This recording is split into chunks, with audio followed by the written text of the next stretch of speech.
We are back, episode 3 of the Variables podcast. Welcome. Yeah, it's Andrew, and Always. yes, of course, and we are live from Zhuhai in Beishan in our beautiful space. Yeah, today is November 24th, 2025. It was a good Monday, you know. I think I started the week pretty strong for the most part. What The about weather you? has been really good these days, though. Yeah, I think so. Like, I think this is the best time in Zhuhai to come to, like weather is normally really like usually good in these months, like late October till earlier January. no, for sure. I think it's perfect. Like for me, I think it's perfect because like it's not cold, but it gets a little chilly. But for me, I don't mind that because I could get some nice outfits out. Yeah. So, And sun Daudu comes up, and I really yeah. like sun. I really like sun. so no, the weather is great, and we only bring up the weather because we really love the weather here. So, yeah, Oz, what are we talking about today, man? So let's talk about transitions. Okay. Transitions in life. So let me ask you this first. So do you remember like when was the first time you leave your home, and what do you think, like how did it make you feel when you were leaving? Do you have any memories or like the experience you want to share? I was very young. So when I was about 12, I was living with my mom in Maryland, and we were moving from excuse me, we were moving from this neighborhood that I grew up in, and there was this high school that I really wanted to go to play for the basketball team there, Magruder High School, and I wanted to play for Coach Harwood, and everything was set up for me to, succeed and be able to play on this team and things of that nature. And but then we moved to a completely different neighborhood about 30-40 minutes away. So we were moving to a new neighborhood, and I was have to go to a new school. I wasn't going to be able to go to that high school. And in my head, I'm like, well, if I'm going to move, I might as well just like go live with my dad, And I think a part of me was like scared of like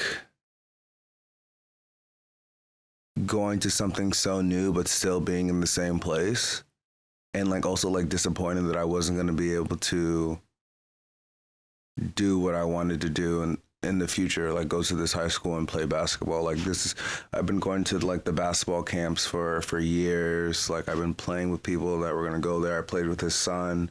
We went to school together. So I think part of it was like disappointment, and then part of it was like, okay, this is a good opportunity for me to go live with my dad. Yeah. So I told my mom, and my mom's like, okay, ask your dad. Like it wasn't a yes or no, it was just like, go ask your dad. And then I call my dad. My dad's like, oh, is that something you want to do? I'm like, yeah, that's something I want to do. He's like, go ask your mom. And at one point I had to like basically like, okay, well, if Like you're it's- saying this and you're saying this is like, that means it's up to me. Yeah. And it's like, okay, well, I want to go. And I remember a day that I was leaving, and like we all missed my flight. And I think it's DCA airport in DC. And I remember like there's a long terminal. Like it's very far from the ticketing counter to the terminal that I needed to go to. It was pretty far. And I remember running through the airport with all my bags and things of that nature with my mom to like make this flight. Yeah. Like I remember, and like we made it. And I just remember that I was just like ecstatic to be like going to live with my dad. Like I had been to Chicago before, like I had grew up in Chicago as well when I was younger. And I was very excited for like something new and unexpected. Yeah. Like I didn't really care about like having to go to a new school and make friends. I was just like a little kid that just like wanted to live with his dad and like get that experience, I grew up with girls. And I remember like the first few days there. In Chicago, we don't have an ocean. We have the lake, so it's fresh water, but we have beaches and stuff. So you could go like downtown Chicago and you're seeing these like beautiful skyscrapers and there's just like the lake there. And I remember like you could like there's places where you could walk along the lake, but it's not a beach. It's just like you're walking along the lake and you could jump in. Okay. And it's deep. It's not like it's not a pool. Yeah, It's not like the so- beach where you walk on the sand and you have to swim deeper. It's like it's deep. You have to swim to the ladder when you're trying to get out. You know what I'm saying? Like Yeah. if you can't swim, you're probably not gonna jump. And my dad's like, "Oh, do you want to go swimming?" I'm like, "Yeah, let's go." And like there was no. This is maybe like my first full day there, and there was no hesitation. I just like I ran and I jumped in, and like my dad will tell you this story. He's like, "Oh, well, that's when I knew like you were gonna be okay in Chicago." And Chicago and where I grew up in Maryland is like very different. Like where I grew up in Gaithersburg, it's like and I could be wrong, it's literally one of the most diverse places in America where I grew up in Gaithersburg. And then Chicago, on the other hand, is literally one of the most segregated cities in America. Like there's lots of like systematic segregation there where it's like, oh, for example, we have this thing called the CTA, which is the train line subway. And on the red line, you have like the last stop is 95th in the south. And on the north, it's the last stop is Howard, right? And in between these stops is like there's downtown and all these places, right?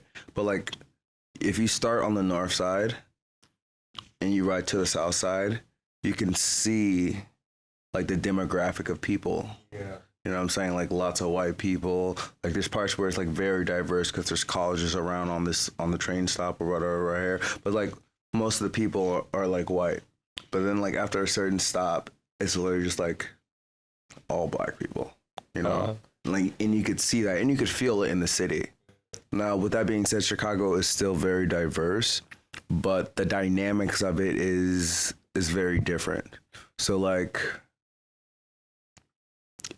I don't feel like it was something I had to get used to, but like I can notice the differences. I can Yeah. notice the differences in like the public schooling system. Also where I went to school in Maryland, one of the best public schooling systems in America.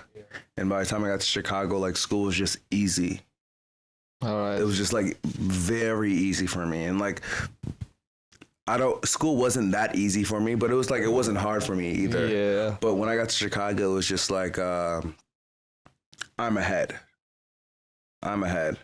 Like by the time I got to my senior year, I'm taking 3 math classes, all AP classes, because like the regular classes were just too easy for me.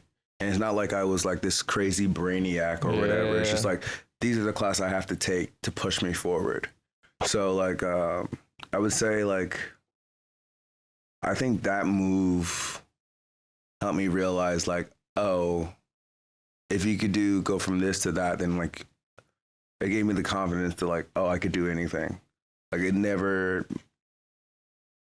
helped me like making my move to come here to China. It helped me choosing like where I was gonna go to school at. Yeah, and like that choice is like one of like the most vital decisions I had in my entire life.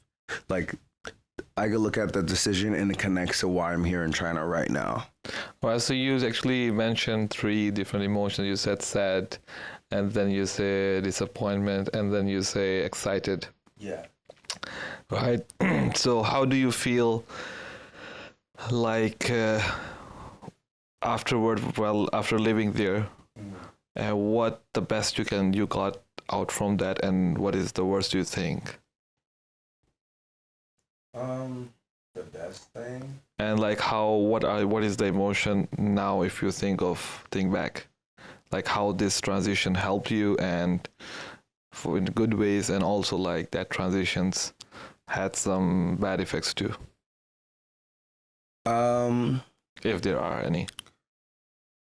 I think the best thing it was like I love the city of Chicago so much. Like literally, as we're having this conversation, I could like cry about how much I love the city of Chicago, because Chicago is this place where the people are like so proud of where they're from, but will also call out the bullshit of like what's going on in the city, and tell you what's wrong with the city, but like they're not gonna let an outsider come in and be like, teach them like what to do or what not to do. yeah, you know. Yeah. So it gives you like this very pridefulness about like where you're from, and like I don't think I had that in Gaithersburg back So in you can Maryland. call yourself like a Chicago, like how do you call it? A Chicagoan. Chicagoan, Yeah, right? no, I don't care. You're a Like, proud Chicagoan. no, for sure. And like I wasn't born in Chicago, but when I was younger, my mom and dad, and my sister, we lived in Chicago. And then when I was about like 4 or 5, I moved to Maryland to live with my mom. And then when I was 12, I went back. So like literally every level of schooling I did in Chicago. Most of my life I lived in Chicago. I was in public schools. Like I am a So Chicagoan. you're actually connected more to Chicago than to the Maryland. For sure. For sure. Like most of my friends are from Chicago. Like And how long did you live there though? I lived there from Since you moved there for the very first time. when I moved there like permanently again. So I moved there probably when I was like 2 to like 5 or 6, and then I moved to Maryland like 6 to 12, and then 12 to 27 You were there. I was there. All right. So So, I actually, you literally- actually kind of grew up there. I literally grew up there. I was a teenager. I learned to become a man there. Like had my first drinks there. You know, like had my first girlfriend there. That's how I learned to be a human being. Yeah. With that said, though, like my foundation, I think like Gaithersburg gave me a good foundation of like. Do you also think, for example, that moving at that very young age helps you, like you said, like the school system was much easier for you in Chicago and you were like ahead. But like generally, do you think like moving to another city and having that experience in a very early age have given your perspective or mind more mature than the others, like the other kids or the friends you were having at that time? Like, did you feel like that I have my mindset is much more mature, or like I'm ahead of them in, you know, different? No, I don't think I didn't think of it in that way. I think it just made me more decisive as a person very young. Because like I told you earlier, like I asked my mom said, you ask your dad. My dad said, ask your mom. And I was like, okay, you guys are basically saying the decision's up to me. And if the decision's up to me, this is what I want to do. So I think it just made me like very decisive and like being able to make my own decision from a very early age. So by the time I was like going off to college and like going to college, it's like a big thing, you know. I'm sure it's a big thing in most places. For sure. So like everyone's giving me advice, oh, where you should go, blah, blah, blah. You should do this, you should do that. I applied to 21 schools. I got into 17 out of 21. And like the schools that I really wanted to go to, I didn't get into. And I didn't inform anybody. I just I called the school, sent in my letter of intent, signed it, and I'm going there. I called my mom, told my dad. I said, this is where I'm going. They're like, you already made this? I'm like, yeah, it's already done. This is where I'm going. So like, that's kind of just like how my life is. Like Yeah. I make my decision based on like what is best for me. And like, that could be good and bad sometimes. But I think for the most But you part, consider is that as a pro? I definitely consider it as a pro. Yeah. Like, yeah, I definitely consider it as a pro. Like, I'll call and get advice on stuff, but like, most of the time I already know what I want.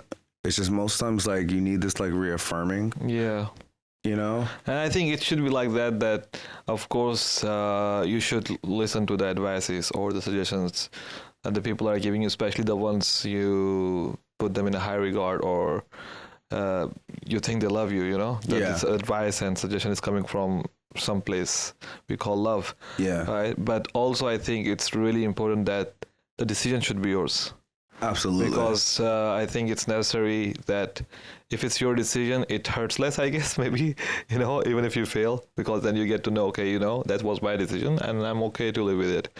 But if the decision is forced on you, then actually it's just like, even if you really want to do it, but it's forced, you still feel like in a cage, Yeah. You don't feel like that kind of a freedom. No, I feel that. So I think that is one of the things that people always should take, make decision by themselves and do listen to the advice. And if they like some advice, why don't work on that? But it should be their decision Yeah. to take that advice as well. Yeah, and I think like part of me moving to Chicago, I think one of the best things that happened was that my dad was always a more of a figure it out parent. I'm not going to do it for you. Yeah. I'll help you, but I'm not going to do it for you. When I say I help you, I'm going to assist when you're doing it.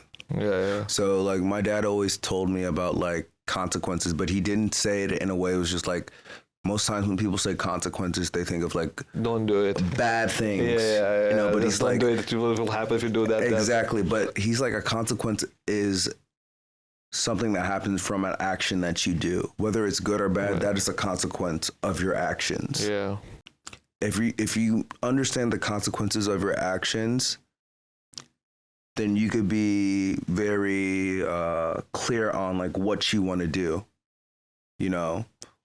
Whether the consequences are good or bad, if you understand the consequences of each side, you're clear-headed, and it's like you make a decision that where the outcome may look like from the outside looking in like a negative consequence from that. As long as you're okay with that and you knew that this was going to happen, then you should be able to live with that decision. So I think I understood that from a very early age, and I still hold that with me today, where it's like, sometimes you don't know some of the consequences that are going to come from your actions. No, sometimes. But like, a lot of times we do. Yeah, like for example, if you're drinking, then of course you're gonna get drunk. That's the consequence. That's a fact, That's a fact. But there are like some things else that you cannot control, like Exactly. if I'm going out, if you meet some accident or whatever. Yeah, and my dad would say like, you could only control what you can control. Yeah. He would also, so like those two things go hand in hand in the sense where it's like, if you understand the consequences of what you're going to be doing, then you're okay.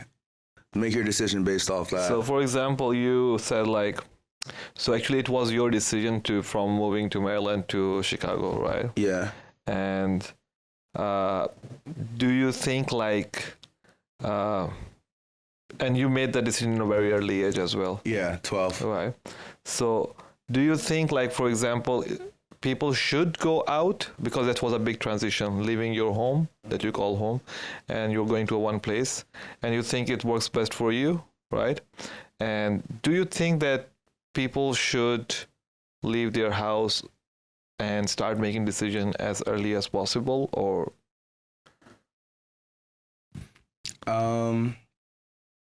Like, what do you think that, because you're also a teacher and I'm also a teacher, so what do you think a child should start making their decisions, like big ones for themselves, and the parents should assist them, or the people around them should assist them on that thing? I'm not sure about the answer to that question. I would say that like, I think in general, my parents kind of raised me to be able to make my own decisions. Like my mom was like my mom and dad were very supportive of like almost everything I've wanted to do in my life. But my mom was kind of like, if I said I'm the best, she's like, yeah, you are. Yeah. My dad's like, okay, prove it. Put in the work, So I had like this foundation of those two things where it's like, when it's time to make my own decision, they're not second guessing me, you know? But now it's to a point now where it's like, there was a time in my life where like I was making so many of these big decisions on my own, whatever they were in life. They're like, oh, are you sure? Are you sure? But it's like, no, you guys literally raised me that way, and now it's back to how it was when I was like almost like a child, where it's like, oh, you know what you're doing, So I'm not really sure. I guess it really depends on like the support system you have around you. Yeah, it helps a lot. Yeah. But I think like I don't know about the whole decision making thing. I would say like something that would help in that process is traveling. For sure. But like I guess not even traveling, but like literally going to live in a different place. It gives you like that's what I said. Like when you move to Maryland to Chicago, like does it help you in your mindset towards other Yeah, people it who does. live Because in like Chicago or like it kind of just back- opens your mind to like you're not the only one living in the world. Yeah, for sure. And also I feel like uh, as a kid, or you have this sense of clinging on to, like for example, uh, if you are a kid and you get a toy, and sometimes you don't like to share. That's why we teach like sharing is caring. Share your toys, share your things with other kids, because this is my toy, or my parent, or my dad, or my mom. And kids sometimes do get jealous when you show the affect with other siblings sometimes. So I think leaving that transition that you had is actually the leaving the home for the very first time at very this young age. I think it also teaches you somehow letting things go. And I think it helps you in life later on too, letting things go, because nothing is in a there is no permanent thing, and there is no permanent thing in the world. Yeah. Either we are not permanent, so things comes and goes, and I think you get to learn that thing to let go. And when you learn this thing in a very early age, it helps you to holding on to things and letting go things. I agree, and now that you say that out loud, I think that's like for sure. I 1000% agree. But like now, like the con of that is like we've been living here in Toronto for a long time, so people ask me all the time, like, "Don't you miss back home?" I'm like, no, like I was there. I don't miss it, and like it's not even with just like miss home. It could be like, "Oh, do you miss your mom?" I'm like, I guess in like a general sense, but like, do I like long for my mom? No, I love my mom. I know where she's at. She's cool, but like, do I miss her? I don't. I can't miss something like I don't have. I have. Yeah. You know what I'm saying? So like, I'm so okay with being by myself that sometimes it seems like I'm pushing people away, and like I'm very conscious of this, but I can't help it. Does that make sense? Yeah, I understand. Yeah, it does make sense. So, for example, what happens that sometimes this letting go of a thing, it also become, if you see it in another way, that you don't get attached to things very easily. No, for sure. Right? And sometimes it appears like that you are rude, maybe, or you don't want to those kind of people, or you have some kind of arrogance. Yeah, you don't care. Like and I think it's not really true. Like you don't care. It's just like no, I for sure care, but it's like it's just like the things that I don't want to get much. That it might affect me later on too. So I would always have that kind of boundary or a system that works for me. But I do care in my own way. And everybody cares in their own way. Some people like to talk a lot, want to, say by the words and affirm it. Like there are different 5 love languages, giving gifts or talking or appreciating or doing some things. So there are different ways to show care. Yeah. And it's like well-known written thing. And I think it's just like that if you really care and what you want to do good, it does not matter. You have to be together to do something good. Absolutely. You have to be there to do something good. And of course, when you talk about the family, for sure, you have to move for work or whatever reason. And of course, you miss them for sure, but you get to talk to them or you meet them. And sometimes the thing is, I feel it's like really interesting. I found this thing very interesting that with the family, it's a little bit weird that when you guys when you are away with the family, you have more connection, Yeah. You can spend more time in talking on over phones. and there are less, arguments on things and on disagreements. But when you gather together, just like more of them. Because with the friends, I think people hear, okay, it's all right, he will go. This is not having a good day. It's all right. He will go to his house, or she will go to, her place or whatever. But with the family, it's different, because now you're living, for example, together and seeing each other every day. And with the family, that you don't think too much. You say, okay, this is what I want to say. I will say just right now. Yeah. I will not think that how would you feel. But with the yeah. friends and other people, you think like, if I say something like that, how would they take it? Yeah. But with the family, you don't have that thing, that how would they take it? They just take it, as No, as you want to that's a take fact. it. That's a And fact. sometimes it's become like more, I would say, toxic, Yeah. So I say it's also really good, or not good or bad. It's just like a thing that helps people to move away from the family and do the same things that they want to do for the family. Yeah. Yeah. What about you? When was So for me, it's different, because I was born in Karachi, right? But my father used to work in the central Punjab, like northern side of it. It's called like Punjab is a province, so we have that hometown there, and he was teaching there. He was a teacher, and then he became retired as a principal later on from that school, and which was like a completely different province and the city. Like if you have to fly there, it's like at least 2-hour flight. So when I was born in Karachi, because my whole family from my mom's side used to live in Karachi, but my dad's side was in another province. So when I got born, and then when I started schooling, so they decided, because that was a village where my father was teacher. Actually, it was not a big city, but Karachi was the biggest city in my country, and all the best schools, all the best things. People travel from the other cities, other provinces to come to Karachi to do businesses or like study or whatever. So it's like a hub of economy, we call it. So when my schooling was started, so they thought like, I should live there. So I was just in my kindergarten when both of my parents left with me to my grandma. But when I finished my kindergarten, so I have to go back to my parents.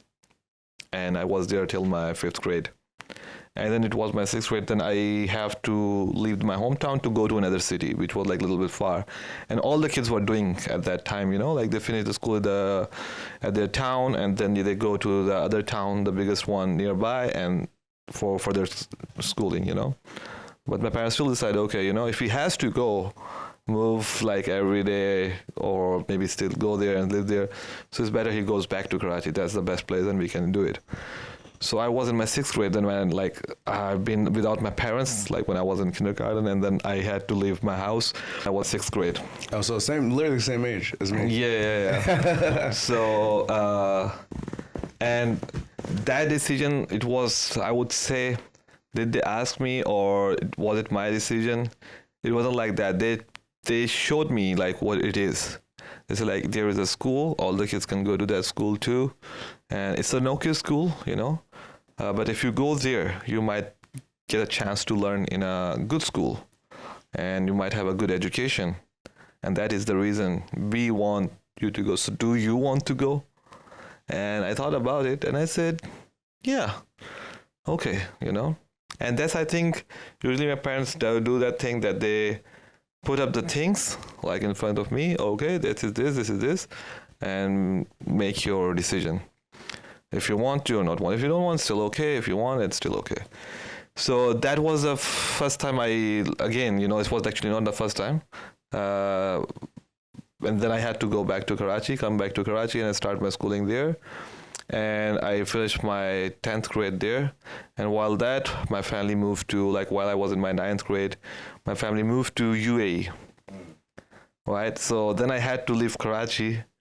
And actually it was the thing, for my 9th and 10th grade, I was just traveling between Karachi and UAE, because I was studying in Karachi, but family was living there. So I used to live a couple of months there and come back to Karachi for months, for some time, do my exam and stuff.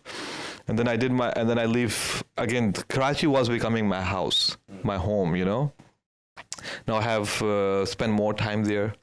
and I have friend from there.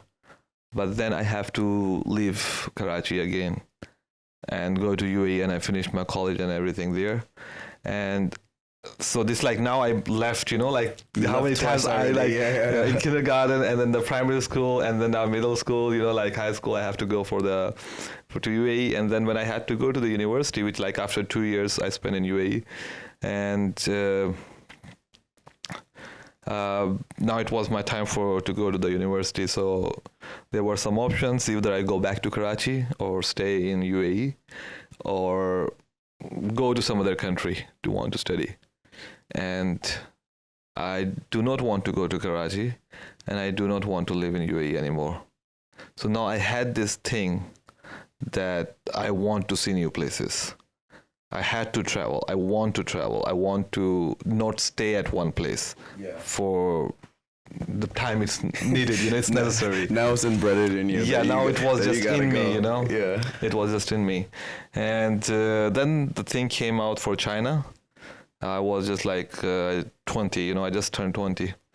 So I got this opportunity to come to China and chose. And everybody was like, as you said, like there were advices and suggestions. Like people say, oh, China, because they did not so much about China at that time. Yeah. And they had their hesitations, and they were suggesting me to do something else or stay here, blah, blah, blah. But I was set, no, I am going to go.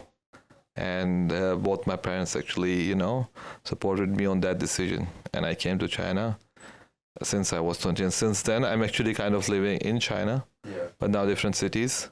And I feel more belonged here than I feel belonged to UAE or Pakistan. Like Pakistan, I still feel belong for sure because my country and I speak the language and everything. Yeah, no, I feel But that. UAE is just like there are memories, and very good memories actually. My friends are there, but I never felt really belonged to the place. Either I didn't live for a long time, and plus some other things. So yeah, that was a transition happened to me like until the age of 20, like three, 4 times. Yeah.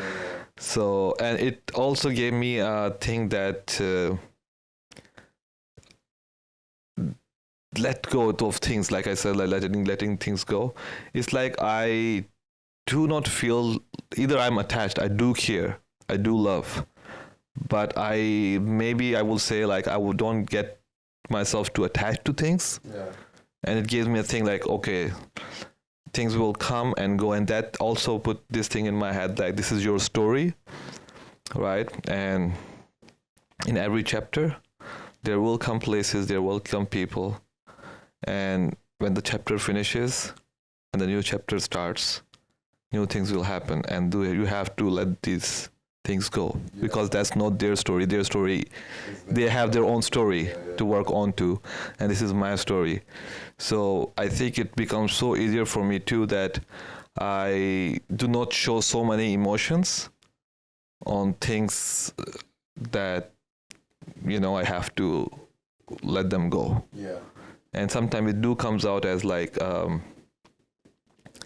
careless person or like very chill guy. Yeah. Like I see you where like I get this thing that, oh, you are so chill, like you are so calm. And because I don't show that much of emotion, and I feel like also that I do not want emotions to control me. I don't want any emotion to control me, because whenever this happens, I don't feel good. Yeah. Like as long as my emotions are in my control, I'm happy, I'm good. But if any emotion can start controlling me, then I feel like I feel like a puppet, Yeah. No, and I don't feel that kind of a freedom that I want to feel. Yeah. So yeah, I think it was a very big transition that made me who I am today in many ways. Yeah. I feel like, yeah, I think it helps with like just decision making in your life. Like we meet a lot of people, and like I know recently we've been asking a lot of people like, just like, what do you want to do? Yeah. And like the main answer we get is, I don't know. Yeah. And like for me, it's like, well, I know what I want to do. Don't ask me what I want to do 5 years from now or 10 years from now. But even if you ask me, I have an idea of what I would like to be doing in 5 or 10 years. But I know what I want to do right now. I have goals and things that I want to achieve.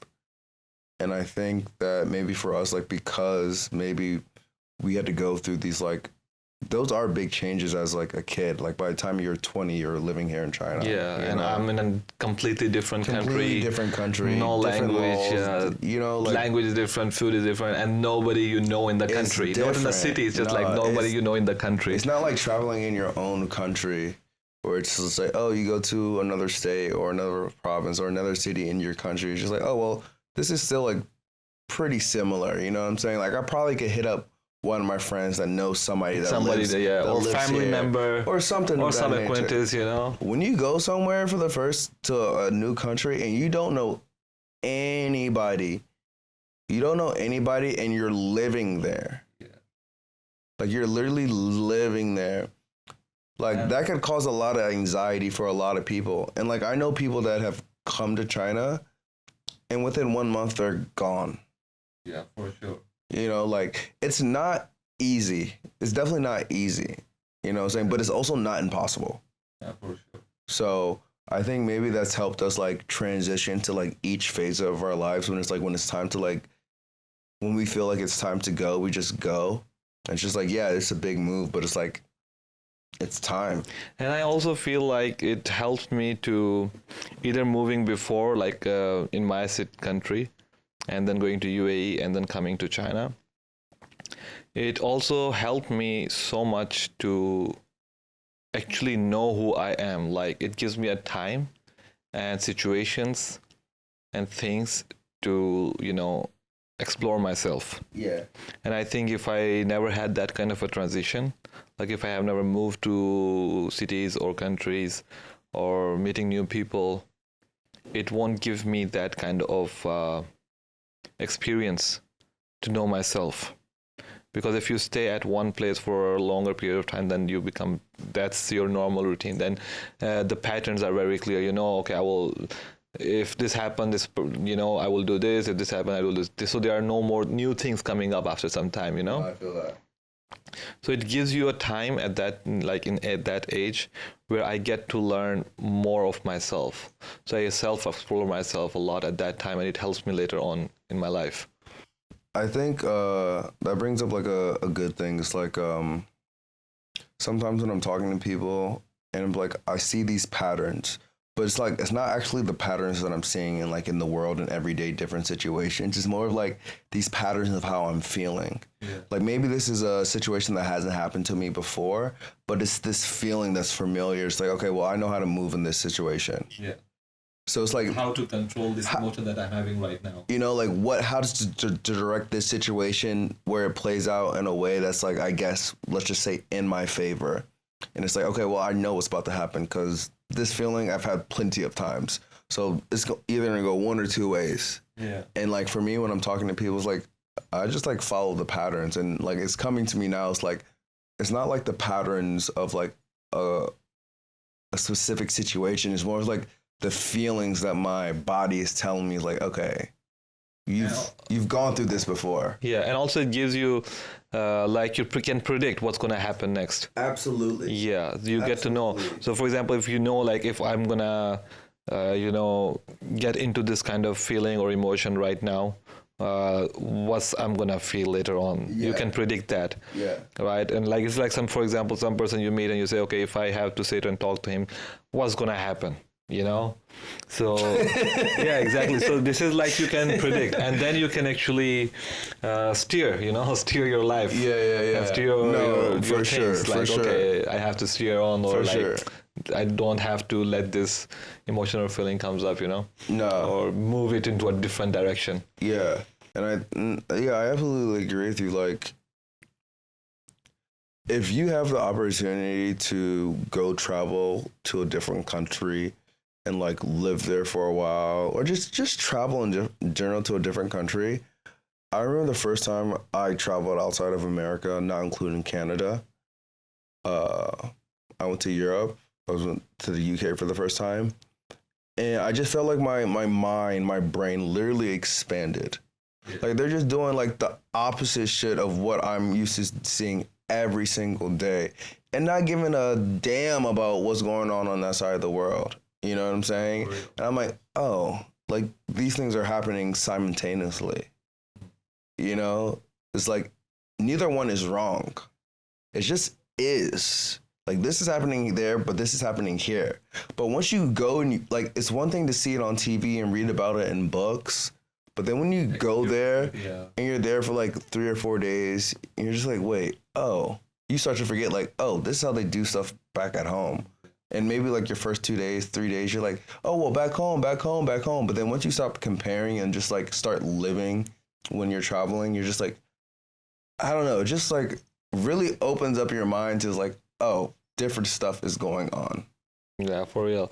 So now, for example, we talk about these transitions that we get to have like in early ages. But like, what about the things that you feel like completely broken and then rebuilding yourself from that? Do you have like any memory? Like, do you think like, okay, that was my lowest point at that one time, or maybe for the first time, and then how you rebuild yourself, what helps you, and how those transitions maybe help you to rebuild yourself from those things? It could be like breakups, or you know, some kind of failures or struggles where you feel so low or down. I think like one of the lowest moments in my life was when I graduated college. I was working for like this marketing advertising company, and I was doing pretty good there. I was working there for almost about 2 years, but then I got the opportunity to like go work for this nonprofit that should be remain nameless for now. And it was basically like a dream job. I was the content manager, and I got to create content, and it was for a nonprofit. I studied my college was like social justice theme. So it was right up my alley. Got to create content, any content that I wanted, interviewing people, like just creating all the content for this nonprofit. And it got to a point where basically they're changing the direction of like the company. And basically they're like basically gonna like start selling social justice like a badge. Yeah. You know, like a company could come pay this amount, and our nonprofit will say like, oh, this company is just, they help out and blah blah blah. But like they were literally just paying us, and we would say, okay, like you have this stamp of approval from us because we're a nonprofit, a big one, and blah blah blah. And I'm like, oh, I'm not down for that. I'm not down for that. I don't want to do that. And it's basically like, okay, well, I have to quit. Because it's like, well, they're like, oh, after this day, we're going to be doing this, blah, blah, blah. And I'm like, I'm not down to do that. Like, if you're really doing the work, okay. But like, we're not going to be selling tiered packages on like, for like caring. Yeah. You can't pay a price to say that you care. That money's just going to our company to pay me to say that you care. Yeah. Which is already like money and caring just like does not really fit together in many ways, many times in many ways. You know, sometimes it does, but sometimes it most of the time it doesn't. Yeah. Like I couldn't rock with that. So like after that, I worked there for only like 6 months, and I was so down because I was doing a job that I love, and it turned into this thing that's like literally what I'm not for, right? And at that point, I was just so over like working for people and like the hustle and the grind of it. And I just remember being just like down. I was just down, like so disappointed. Like not in myself. I was just like, more just like, how could that happen to me? You know, it's like I did put myself in that situation, but like I never thought that this situation could turn to that. So it was kind of like So how were you feeling at that time, if you can put some words on those feelings? I was feeling sorry for myself. And I think that's like the only time in my life where I felt sorry for myself. Because it's like there's nothing anybody could tell me to make it better. Because I truly believed what I was doing, and I knew I couldn't continue working for this company. Like I knew I couldn't. It was the most money. Till this day, it's the most money I was making. But I know I couldn't continue doing it. Like that wasn't gonna sit right with me, you know. And then it's like on top of that, it's like I had left a job that I was doing really good at, and I was making good money, to leave a job that like what I thought was my dream job to do, and then it ends up being like this. So like this feeling of just like A dream got crushed. yeah, you know. And it's something that not like you couldn't get this dream. It's just like the dream you wanted just turned out not to be. It turned out like this. That Yeah. dream turned out like Yeah. this. You know what So I'm even saying? the whole dream it got crushed. Like the whole dream was maybe I'm not dreaming the right thing. Whatever is going on. Yeah, here. so that's why I said it was just like this feeling of like feeling sorry for myself.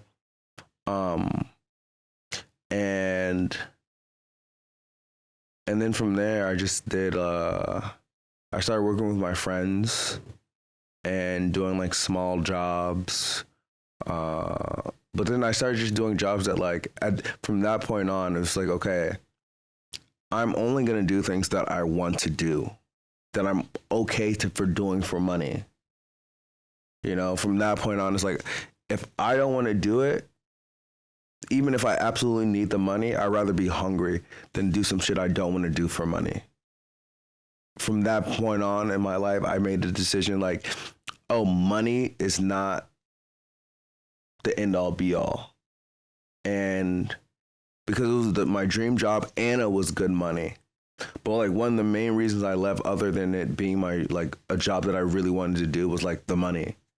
It was like double the salary of what I was making at my other job before I left. So like that was like the main thing.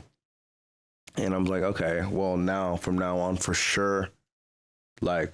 So what helped you to, like, for example, you said that you felt sorry at that time. So do you know anything, any emotional thing that helped you to rebuild, to get this point that you say, okay, I'm gonna do from now on what I really want to do for money? Do you think like you can have, like, in one word or one sentence, do you think that thing helped you to rebuild yourself or motivates you? So like I would say like now, like when I get in situations where it's like a lot, I don't take the time to reflect. I go through the situation, find a solution for the situation if there's a solution, and like try to figure that out. And then once that's finished, I could sit and I could reflect. Okay. Right? But during this time, it wasn't like, it was more of just like, one, I still had to like live. I still You had cannot, to yeah, go. I just couldn't just sit like down. sit and Yeah. pout. Yeah. But I would say like this was the time in my life where like I definitely, where the reflecting was going on as I was figuring it out. Whereas now it's like, I will sit and reflect after I find a solution to what the hell is going on. So did you ever went into that thing that we can call a blame game? Like when you had this thing happen and then you say, okay, that's the company, they're wrong or whatever. But did you ever had to, in a situation where you have to put the blame game, or I'm not good, or this is not good, and that's what is stopping you and stopping you to do the next thing? No, I took responsibility for my actions. Yeah. But And I think that was the transition you had. Remember when Yeah, exactly. Like I took responsibility for my actions. I decided to leave Your home my for old the job for this one. I Yeah. decided to do that, and I accepted that. You know what I'm saying? So like when I say I felt bad for myself, it's like I feel like we have like multiple selves inside of us. You know what I'm saying? I felt bad for like that guy inside of like, oh, this is your dream job. You know what I'm saying? And like I said with the consequence earlier, like I could live with the consequences, but the decision was mine. But sometimes we can't control everything. For sure. So this was a consequence that I didn't foresee happening. So like I was just so down about like maybe like not seeing like this was a possibility that this could happen, right? But it was never oh, it's the company's fault or blah blah blah or blah blah blah, you know. And like one of my good friends till this day helped me get that job. Still very good friends till this day. Not once did I blame him or whatever, blah, blah, blah. It's just like it just didn't work out. You know what I'm saying? I wish it did, but it didn't. But like that's still my homie till this day. And it's not his fault. You know what I'm saying? It wasn't his decision. It wasn't his company, you know, but like I could have in my head, but that's not going to make a difference. Yeah. You know, that's not going to make a difference. I say like, I think like the biggest thing it taught me was just like I told you, it's like now it's like I'm very picky of like what I'm willing to do for money. You know, I'm very, very picky. It's like even now we're teaching here in China. I don't teach outside of my school because I don't want to. Like my time when I'm not working during working hours is so valuable to me that like the price I'm going to tell you for me to get to teach outside of my regular working hours, you're going to think I'm crazy. But for me, like 200 kwai is just not going to do it for me. It's just not like 200 kwai, 400 kwai is not going to do it for me. You feel me? Like you want me like on a Saturday morning, like for me, if you want me to put a number on that, that's like 1,000, 2,000 kwai an hour. That's how I'm valuing my time. Yeah. If not, then there's other stuff that I'm willing to do for free that I want to do. So like, I guess like it's less about money, more about like the value of my time. Yeah. Because like not only did I wasted 6 months, I felt like, you know what I'm saying? I felt like I wasted those 6 months. You know, I don't feel like I got too much like work experience from that. You know what I'm saying? Like I could have been doing something else. So like now I value my time so much that like. So let me put it like this in this way, if you can agree, like the for example, the lowest you feel and you rebuild yourself from that thing, the lowest that you get, it made sure for you like to value yourself. You know your value now. Yeah. That lowest actually gives you that kind of a gift, maybe. Absolutely. Because like now it's like I told you with like my photos and stuff. There's no amount of money somebody could give me to be like, oh, I want you to come take this picture. Bro, either I'm gonna do it or I'm not gonna do it. If I don't want to do it, I don't care if you're paying me $1 million, bro. Well, maybe $1 million. But I know what you mean. You know what I'm saying? Like, I'm not gonna do that shit if I don't. Yeah, want to you know, do like it. what you really want to do, and you have your own. You put your time and yourself in a. You have value. Yeah. Like I'm the main character in this book. Yeah, you know what I'm saying? Yeah. I'm the main character in this book. I don't mind playing like a sub character in other people's book, but if it's a decision that has something to do with me and the shit that I'm doing, and I have to control it, and I'm doing it, oh, people don't have a chance. Like, you know, like for the people listening, we'll go out and we'll be drinking or whatever, and everybody will be taking shots, and I'll be like, no, I'm not taking one. And how many times have you seen people try to like force me to take a shot? And I'm just like, no, I don't want to do it. You can't make me do it. Like there was no peer pressure. There's there's nothing. I'm not taking any kind of a pressure. There's nothing you could tell me to make this. I could be the biggest. And you think that thing comes from the lowest, or was it something else? Like, do you think it comes from that lowest time that you think of? I think it's a mixture of like, of this whole conversation of like making decisions when you're young, that low moment of like just making sure what you're doing is what you want to do all the time, and like valuing your time more than anything. I value time more than money. Like right now, I have a job that pays me money. That's checked off. That's checked off. So like anything else that comes is literally just extra, and I don't have to do it. Yeah.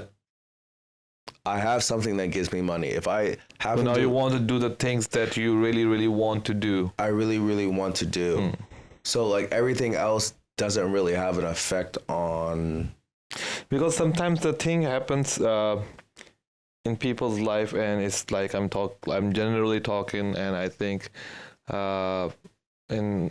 with a lot of people, that when they get hit the lowest, so their defense mechanism started working, right? So as I said, I asked you, like, do you ever went to that blame game thing? So it's like people become a victim, you know? Yeah. They consider themselves as a victim, that something happened bad to me, and they start blaming to other things. And sometimes they start put the blame on themselves as well. No, this is my wrongdoing, or I am the bad person, I don't know shit, or I have the problem, or I'm not skilled, or I can't do it. So, and then also becomes like a black hole for people to get out of, rebuild the life, or get out of the, from that lowest to become, rebuild yourself to the highest point. And sometimes, like, this is one blame thing, and sometimes people get a feeling towards the things that nothing's really gonna comes up good, even if they get out of that thing. But they do get out that with a mindset that they just want to avoid any other low. Yeah. So when they start avoiding the low, they also start avoiding some of the opportunities to learn. And in that way they build some kind of like a wall. Yeah. And maybe it's just like a defense mechanism to protect themselves. Yeah. But also it contains them in it. Yeah. It contains them, and it contains their potential as well. Yeah. So I think it is very necessary thing to, as you were saying, like, I don't reflect until I get out of the solution. Like, have the solution, then I sit back and I reflect, like, what I get to learn from it, or why. How did it make me feel? Yeah, how did it make you feel, right? Yeah. So I think this is really important, right? And people should reflect back on their things. But this reflection should be in a way that helps them. Absolutely. Not like, put them in a position or in a mindset where the guilt comes, or some kind of disappointment comes even toward themselves. I agree. And I think, I don't know where that comes from for me, but I do know that taking the time to like reflect on those things, how it made you feel, complaining about it, you know what I'm saying? But after you've already gone through it now, like you see the light at the end. You're out of the tunnel now. It's not like you see the light. You're out of the tunnel now. You are in the light walking now. It's the daytime now. You know what I'm saying? Yeah. But like, that is like, I feel like it's still like it's such a vital time and like vital to do, so you don't hold on to it. Yeah. No, I get it. And I think, like, for example, the reflection should be more, often, like when you are having normal days. Yeah. That is the best time to reflect, because then there is not someone or something or some situation is influencing you. Absolutely. Because while you are in certain kind of a situation or in a process of something, then there are so many things they cannot think clearly. Yeah. Because then, even if it's not true, but those things you will get influenced by, and you think in a different way to reflect on yourself. Yeah. So it's just, puts you in a very bad position, or give you some things that lynch on with you later on, Absolutely. you know.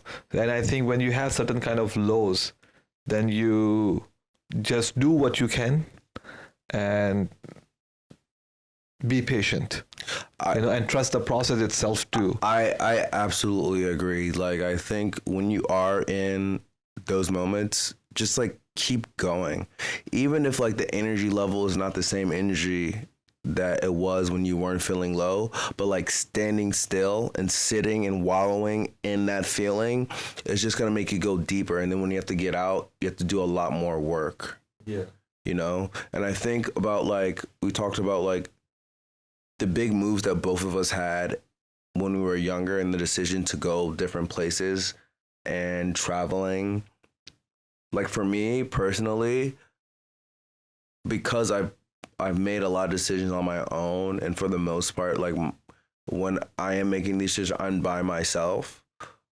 I've sat and asked myself certain things, like how certain things make me feel. So a lot of times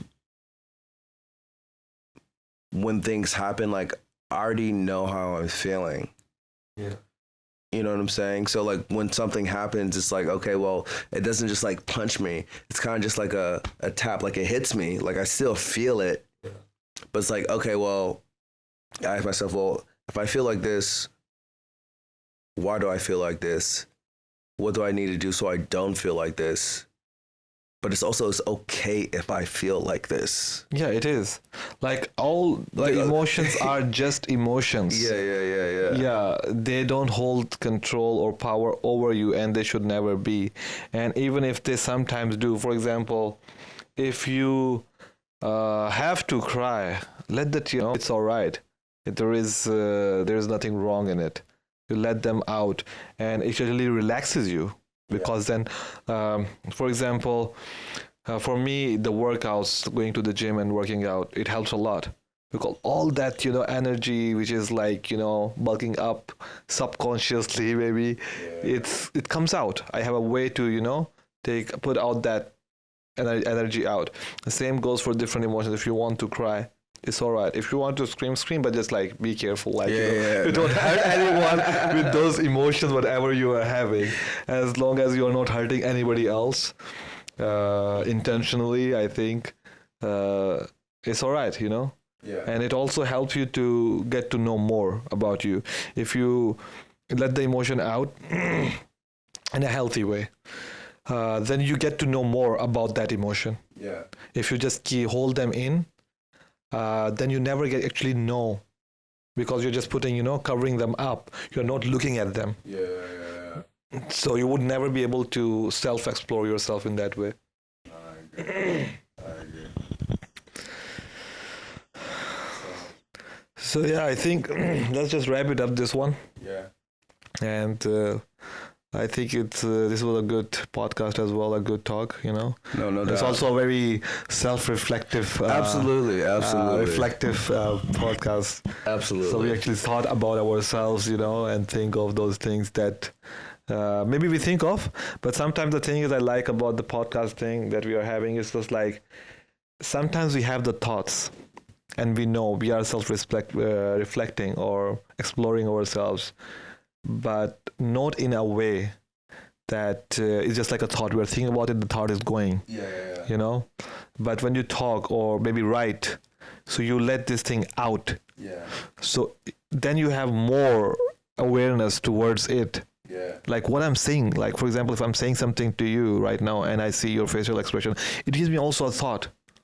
More reflection on the thought that what I'm saying. No, it's kind of like showing your work in math. Yeah. Like to show like you actually understand what's going on. What's going on? Yeah, exactly. Like that's what this this conversation is like. It's like, okay, no, I do actually know what's going on. I'm not just like saying it and feeling it. Like I could verbalize it, and then somebody else could like ask you a question or say a comment about it, and it doesn't shake you. Yeah, and putting that reflection into words. Yeah. And how does putting it out makes you feel too. Absolutely. And that's why I think when people talk about, for example, stress or mental health issues, and people say talk, Like if you go to this therapy, they say talk, you know, just talk.